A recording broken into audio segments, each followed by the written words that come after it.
Hello, my fellow comic book collectors. This is going to be a really, really cool comic haul. I basically met one of my viewers who just happens to live very close to me um, that was selling a part of his collection. He wasn't selling his whole collection, but he was selling some pretty big keys. Uh, and he offered me a pretty good price for these books. We negotiated a bit. I tried to get him a little bit lower than he wanted to go, but he brought me back up. So he was good at negotiating. So I ended up paying a pretty good price for these. It was almost. I'm going to be pretty open. It was almost $5,000 Canadian, which is like about 4,000 US. It was 4,600 Canadian, which is about maybe 3,800 US, and it's nine slabs that each are pretty awesome. And I'll kind of build up to the big one. So what I'll do is I'll show you the smaller ones first, and some golden age. He has a really broad collection. It's like I feel like the people that watch this channel, it's the weirdest thing. The people that watch this channel, I feel like are reflections of me. Like I feel like you out there, like I don't want to insult you by calling you somebody that's just like me, but but I feel like, the demographic is the same as me, the kind of personality type, the type of things that people collect are very similar, like a lot of Wonder Woman or Good Girl art collectors watch this channel. So I feel like I've sort of tapped into my clones that are around the world. It's kind of weird. So so you can take that whatever way you want. But I really appreciate it. I actually enjoy the fact that, the people that watch my channel have similar personalities. So his collection is kind of like that. It's like this. He has like some modern stuff that I would have collected, and he has golden age stuff that I would have collected. And it's just a really interesting collection. So these were the few slabs that he had that he was willing to sell, and I'll show you them. Okay, so that was a really long-winded explanation, but I'm going to show you. The first one is kind of a cool one. This was a hot book. This was a hot book for a while. It kind of cooled down, but it's Critters number 3, and it's like this is like it's like a Usagi Jimbo early appearance. There's nothing really special about this book. I don't even think it doesn't even have first appearance of anything. The thing that sold me on this book, buying it from him, was, I think it was like $100. Like, so this is like the small book out of the 9 slabs that I got. But it had it was signed by the artist Sakai, and Sakai, I think is the way you'd pronounce it, Sakai, and Stan Sakai. And he also did like a little drawing. It has like a little sketch on it. That's what sold me. So really, I was not buying the comic as much as that signed copy. I kind of like the little sketch and the signature. I sometimes I really like these kind of things. So Critters number 3, early Usagi Jimbo, nothing special. It was a hot book earlier when there was a lot of the rumor talk about Usagi Jimbo having a TV series. So it was a hot book. It's kind of cooled down, but it's a cool book to add to my collection for the signature. Okay, so the next thing is this is an interesting one. It's Sparkler number 1, and this is the first appearance of Sparkman, a character I'd never heard of. This is again another one of the cheaper books in the haul, but it's a Golden Age book from 1941. It's the origin and first appearance of Sparkman, a character that probably remained in the Golden Age, never went any further. But it's kind of cool. It's like, those quirky Golden Age characters. So I kind of liked it. Again, it was around that $100 range, so nothing too pricey. And it's not a bad grade. It's like a 3.5. I'll show you the back. I thought it was kind of cool. It's just it's a cool little book, And I thought, well, why not? So I thought that was cool. The next one, this is actually a really interesting one, and it's one that actually these are all slabbed, so it's one that CGC got wrong, which is kind of cool. And actually, I like the fact that they got it wrong. So I'll explain. This is Haunt of Fear, number 23. And often CGC will denote this, I'll zoom in, as a SOTI book. It is not a SOTI book. This was not mentioned in Seduction Innocent, but it was misreferenced as a Seduction Innocent book. It is not. But it's kind of cool that this is the older label. Somebody actually wrote, there was a group of people that reached out to CGC to explain, hey, this is not actually a Seduction Innocent book. But the older slabs will denote it as a Seduction Innocent book, but it is not. So I think that's kind of cool. Again, another one of these $100 ones. This was $100, and it was, it's a really great cover. Actually, it's who is the? I think it's Matt Gain, not Matt Gain. Graham Ingalls. Graham Ingalls is the cover artist. But it also features Al Felstein stuff inside as well. So it's just really a lot of the artists and creators that I really like. So I'm a big fan of EC books. So if I can pick up an EC book slabbed for like $100, hey, why not? I really like this one. So, and I think it has that little extra layer of coolness because it is one that was thought to be a Seduction Innocent book, but was not actually a Seduction Innocent book. It's a low grade. It's a 1.0, but that's, and that's why it was so cheap. Okay, so the next book, let's pull out some more stuff. Next book is another one that was kind of inexpensive from him. And it's just Tip Top Comics 39. So this is an early Tip Top Comics. It's kind of a cool elephant and Tarzan cover. Not one that I would have bought regularly. Like, this is not something I would have normally picked up. But he offered me a great price on it again. And it's from 1939. So it's a really old comic. So it's kind of cool that, you get these like, I believe this would be almost Platinum Age kind of comic. So very cool. And it was actually Tip Top that later came out with Snoopy and Peanuts. So it's, this is kind of cool. So 1939. I thought that was kind of cool. And not a bad grade, a 2.5. For the age, I figure it's reasonably good. The next one is, I actually thought it was something different in a way, and I'll explain. So this is I had this comic already. This is a 9.8 of Betty Page number 1. And this is the Dave Stevens variant cover. And it's just a really great variant. Like, you see, So the funny thing is, this is, I think this is almost like a self-portrait where it's like, Dave Stevens is kind of like the photographer and he's sort of catching Betty Page in that kind of sexy pose. So just a really great cover. Actually, this is not the one. Oh, sorry, I'm mistaken on that. This is the different version.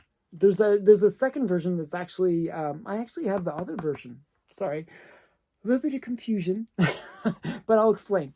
Okay, so there's two versions of this, and this is actually the different one. This is not this Dave Stevens cover. No, there's a different version where it's Dave Stevens did this, and actually Dave Stevens is the guy in the background taking the photo. This is a different version where it was done as by Terry Dobson, and it's the retailer incentive. And it's actually paying an homage to Dave Stevens. So that's why I got a little bit of confusion there. But it's kind of interesting because this was signed by Terry Dobbs. So kind of cool that, to get one of those signature ones. So again, it's not a book that I actually had. It's because it isn't the Dave Stephen one. I have the Dave Stephen one. This is the homage to him. You can see the back. But it's still a great cover. And I kind of like it. I actually like the way the signature is placed. It's like I hate when they like place the signature in a place where it's like over the artwork and you can't really see the thing. But this is actually, so I didn't even know what I was buying. So this one, I just thought it was a great price. Again, it was around that $100 mark. I thought for a signature, not too bad. I was kind of hoping it was Dave Stevens' signature, and I thought it was a Dave Stevens cover, but it's the homage one. I knew about this one, but I didn't realize what I was buying. That's terrible. Yeah. But it's still a great one to have, and because I don't have it in my collection. So I think that's really cool. Okay, so then we get into some of the bigger books. So those were all the ones that were kind of affordable. And the next one, you gave me a pretty good deal on it. Actually, this one I saw, I don't know, it's really expensive. I almost bought this book so many times, and every time it was one of those things, do I really want to spend that extra money? And it just kept on going up in price. So it just kept on going out of what I thought was a good, fair price. And it's Amazing Spider-Man #4. This is the variant cover for the very first appearance of Silk. Actually, I really liked this version of the comic, because it has, it's a kind of sexy silhouette, I think. I just really liked that. Something about the artwork I really enjoyed. And it was one that, I could have bought it for $60. Then it went up to $100. Then it went up to $200. Then it became $500. I was like, oh man, I'm never going to buy this book because it just kept on going up. He offered it to me for 300 Canadian. So I was fine with that. It's a reasonable price. So this is Amazing Spider-Man #4, the variant cover, and it's by Ramos is the guy that did the cover for this. It's really cool. So I was quite excited about that one. That was one of the, now we're getting into the bigger books. Okay, next big book is Mystery Comics #1. So this is a nice Golden Age book. It's restored, but it has only slight restoration. Restoration includes small amount of cover touch on the cover, a small amount of glue on the cover, tape on the cover, and interior cover. Actually, all of those things are probably something that you could easily remove. And if you wanted to go that, you'd probably get like a 3.5. But it's kind of cool. This is the first appearance of a whole bunch of characters: Magnet, Silver Knight, and Brad Spencer. And Wonder Man. So just it's this guy's first appearance. So kind of cool. I think that's really cool that you get all these first appearances in one comic. Now this is usually a pretty expensive comic. He actually paid 700 Canadian for it, I think a year ago, and he said he would just honor that price. He would just sell it for what he paid for it. So I thought that was great. I think it was a fair price. For a restored comic, I think, it's about what it would go for. So yeah, this is from 1944. So a bunch of first appearances, kind of a cool book. Okay, so that's kind of cool. Next one is we're getting into the bigger books. So this book is a big book. This is one that I wanted for so long. I really wanted this book. And to finally get it, it's really great. So this is Richie Rich #1. It's not the first appearance of Richie Rich #1. I have that. That's in little dot #1. But this is his first kind of titled series. And this is, I think it's still ongoing series. It's like Richie Rich. So this is from 1960. Yeah, just a really great book. So, and it's rare. It's really hard to find this book. And usually I've seen a few copies on eBay, and usually they're really beaten up. But this one presents really well. Like, I mean, it is a 3.0, but it presents quite well. It's probably because of some of the tanning that you see on it. But it's just a really nice comic. I might actually pull it out just to show it a bit better. So you can see, like, along this edge, there's like tanning or something, or dust shadow or whatever it's called. But sun shadow or whatever. But it's just a really great comic. I really like this one. Definitely one that's going to be on my shelf here because I really like it. I'm a big fan of Richie Rich. I always liked Richie Rich. I always thought he was pretty cool. Okay, so that's that one.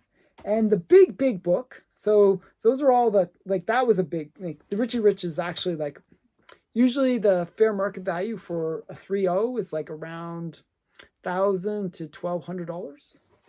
So that was a pretty big book. And the last one, this is kind of a major book. I think it's really underpriced. It is Batman 45. Now, Batman 45 is a really major key for Batman because it's the first origin story. It's the origin story for Batman that we all know. Where his parents get killed. This is the comic that tells that origin story. And it gives like a more detailed story for Batman. It's also the very first Batman to feature the bat signal on the cover. So that's kind of cool too. So yeah, this is just to me, a very major key. Batman 47. And it's in a reasonable grade. It's like a 4.0. That's a pretty high grade for one of these golden age Batman. So just a really great comic. And I love the yellows. I think it's really great. Just a really great comic altogether. And we got air rifles on the back. So it's good. So yeah, I just really like this. Yeah. What can I say? Just a really great book. Hard to find in this grade as well. So that's it. That was my comic haul or my collection buy. And I really want to thank the guy that sold these to me. He wants to be anonymous, but I really appreciate him selling these to me at a very fair price. And I hope that me buying them from him helps him out too. So it was a great day. hope you enjoyed this video. It was kind of fun to get these kind of cool comics. You never know. If you want to sell your cool comics to me, you never know. I might buy them. So yeah, I'll run out of money, but oh well. Thanks again for watching. Please leave a comment below and subscribe to the channel. Okay, bye.